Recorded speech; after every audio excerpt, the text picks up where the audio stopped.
known everyone as Ron Kinney, sneaker artist with RK Customs.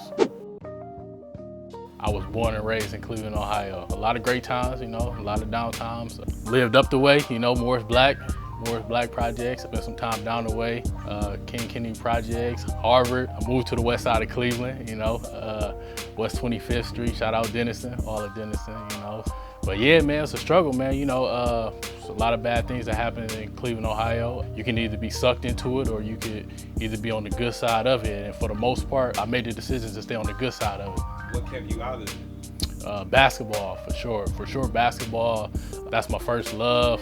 I had a lot of great coaches surrounded around me. Even some of the friends that's on my block that was into the negative stuff when I'll be outside and stuff like that. If I come around, they'll be like, all right, yo, let's not do this, or little man, go the other way and stuff like that, And then my mom and pops too, they both was definitely always on me and led me in the right direction.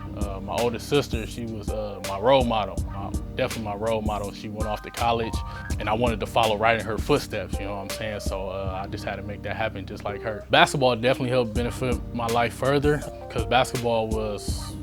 It was my outlet, it was my outlet, stress reliever.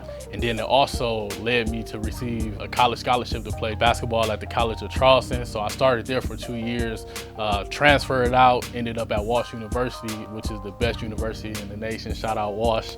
Shout out JY and his boys. Had a pretty good 2 years there. My first year there, we were the #1 team in the nation. We had a good run, made it all the way to the Sweet 16. After, I ended up playing 5 years professional basketball in Serbia, Argentina, Chile, and then my last year I ended up playing in Italy. Basketball took me a long way, it paid for my education. It also allowed me to put money in my pockets and also to explore the world and to see different cultures. So I'm forever thankful for basketball. My creative outlets during that time, one was rapping, like I'll be in my dorm room, I'll be on YouTube, looking up different beats and stuff like that.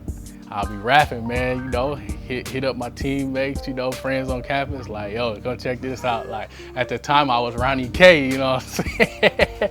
Ronnie K. So ask some people at Walsh, they'll tell you I had a few bangers out there. Shout out my dog Timmy C, because he was on most of the tracks with me.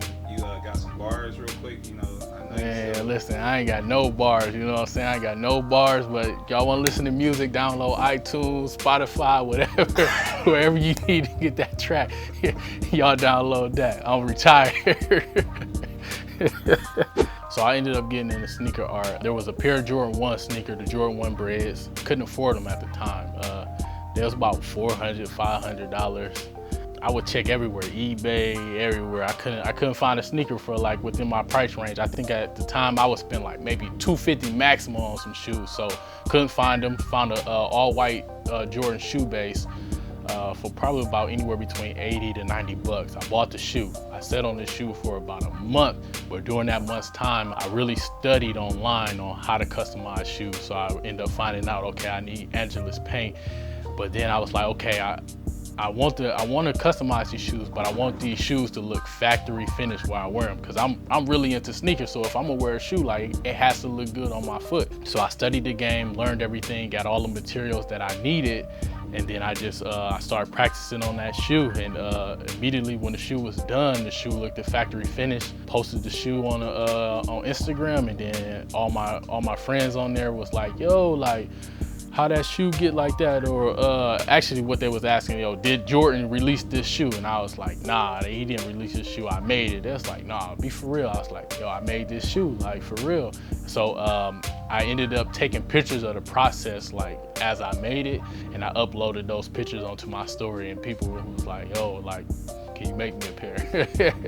Then from there, I just continued to start practicing. I started buying more paint, started buying more paint brushes, and just really practicing on my art. And it wasn't only just on shoes, but I'll take a paintbrush and practice on a piece of paper, just so I can just work on fine lines. And then after I started practicing with a paintbrush, I started getting into the airbrush and learning how to really use the airbrush. So I kind of caught on pretty fast, honestly. Because you're an artist.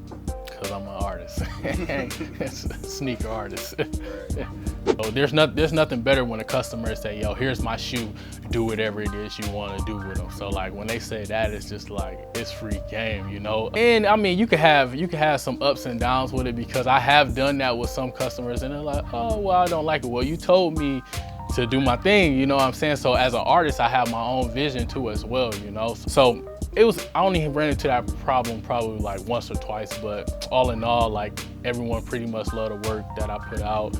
I'm getting shoes. I probably do 2 shoes per day. So like, it's just non-stop work. So me personally, I love using anything with like a flat black color, anything like royal red. A Jordan 1 shoe base is probably my favorite shoe to work on, because there's a lot of room. If you want to go like a colorway, you can easily come up with like slick colorways onto that shoe. You can easily apply like cartoon characters, any type of artwork or graphics onto that shoe base. Space on that shoe. Yeah, so it's just a lot of space. You can even get creative and deconstruct the shoe. I cut off Nike checks on shoes sometimes, and maybe put them on backwards, or maybe not put them on at all, or maybe just draw my own Nike check onto the shoe. So definitely, you know, just being able to deconstruct shoes and, you know, just apply a different feel to them. Shoes that I dislike kind of doing, or I guess designs I dislike kind of doing, but are the designer designs, you know, like the Gucci, the Louis and stuff like that. So I get a lot of orders for that stuff. I've been trying to shy away from it, but at the same time, man, you know, it's a demand, you know, and I'm all for giving the customers what they want, you know. So when you do like a Gucci or Louis design, is that like a print design, or you actually put those G's on there yourself? So only with the Louis, you know, like Gucci, like any designer brands, or any like logos. Like, so say if you're a brand, you have a logo, what I do is I print that logo up, and then I cut it out and I actually place it onto the shoe so I can get it exactly how you want it to be. But if it's a cartoon or anything with my airbrush, everything is just pretty much just like freestyle, you know, like. So if I get your shoe and I'm just not quite sure, man, I definitely don't ever want to rush the process. So like, I really spend some time, I think on it. I go to Google, I look at different colors. Even when I'm just out and about, I just look at different things, my surroundings, so that I can put it all onto a shoe. So one thing that I always do before creating the shoe, I go to the person's Instagram page. I kind of browse their page. I kind of, you know, see what type of things they're doing, seeing what type of clothes they're wearing, and things of that nature to kind of create a vibe. So for an example, I'm working on the shoe right now for a motivational speaker. So he was one of those guys who was like, yo, just do whatever. You know, like, I trust you. So knowing I can do whatever to his shoe, like, it'd be pointless to give a graphic designer a Gucci or Louis design, or just a plain colorway. I'm sorry, not a graphic designer, but a motivational speaker. It'd be pointless to give a motivational speaker a Gucci Louis shoe. So I thought about it. And I was just thinking like, yo, what is it can I do? So I reached out to him a couple days ago and I said, yo, what's your favorite speech of all time? Like, tell me your favorite speech of all time, and I want you to highlight, the things that stand out to you in this speech. So what I'm gonna do on that shoe is I'm gonna take those speeches and I'm gonna spread them out. It's actually an Air Force One shoe. So I'm gonna take that speech, I'm gonna put it onto the shoe, but the highlighted verses that he has, I'm gonna actually highlight that onto the shoe to where it stands out. So you know, I just want people to, you know, to have some type of connection with the shoe at the end of the day. That's glorious. For the glory. So I started thinking about how can I separate myself from the other sneaker artists and things of that nature, because I was a basketball player, so like I still had that competitive edge to me. So like, yeah, sure enough, I see other sneaker artists, they inspire me too as well. but I want to separate myself. So adding this, the shoelaces was definitely something big, because now not only can you get, you know, a factory finished look shoe, but now you could come and get quality shoelaces. So those shoelaces could either be leather shoelaces, it can be snakeskin shoelaces, it can be shoelaces of all different type of colors, you know, like just to add that extra splash to your shoe. So adding that to the business was definitely big.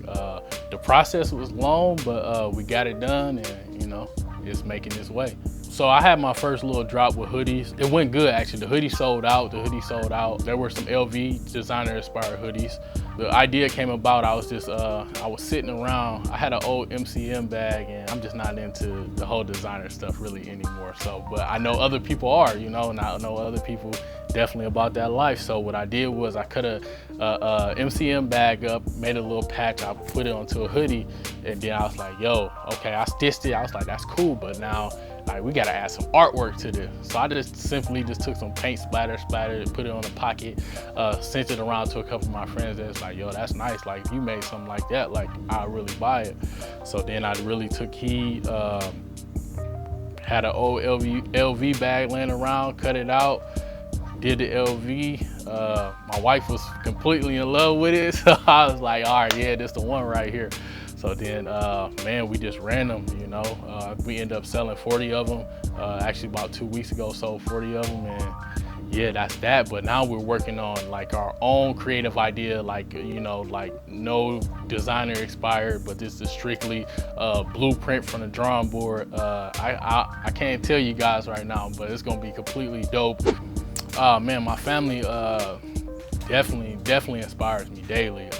For me, I want to be able to leave my daughter or any other future kids, you know, with a legacy, you know, something that they can continuously build on. You know, I feel like that's important, and I feel like it's important for the culture. And not only that, like I feel like I could teach my daughter now, like how to paint, and you know, how to be a successful businesswoman right now at this very age that she's at. Because there's a lot of times I'm out here painting, she's painting a pair of her old shoes and stuff like that, and it also shows a level of discipline, a level of hard work and everything like that. So it's definitely important to me. For the future, you know, what do you see for yourself? I would like to collab with some major brands, you know, Nike, Adidas, Reebok, you know, even some clothing brands. I would like to collab and create like maybe my own line with them. I would also like to, I got my online shop now. Before I was like, yo, I wanted like a brick and mortar shop and stuff like that, but now I'm just like, I think I want to stay away from that, you know, especially during this time now, like you know, like everything like is online, and online sales is just booming. So I think I want to keep everything just online, but definitely collabing, man. So I'm just gonna continue to put my work out there. I'm gonna use those hashtags and everything too. So hopefully somebody noticed the work and want to collaborate with me. I appreciate your time. Appreciate you, man. You know, shout out to you for coming out here to the Bay. From LA, from the Heights, you know. Now he up here in the Bay, so you know. Yeah, we made it a long way, man. You know, yeah, you know, go shop, www.rkcustoms.com.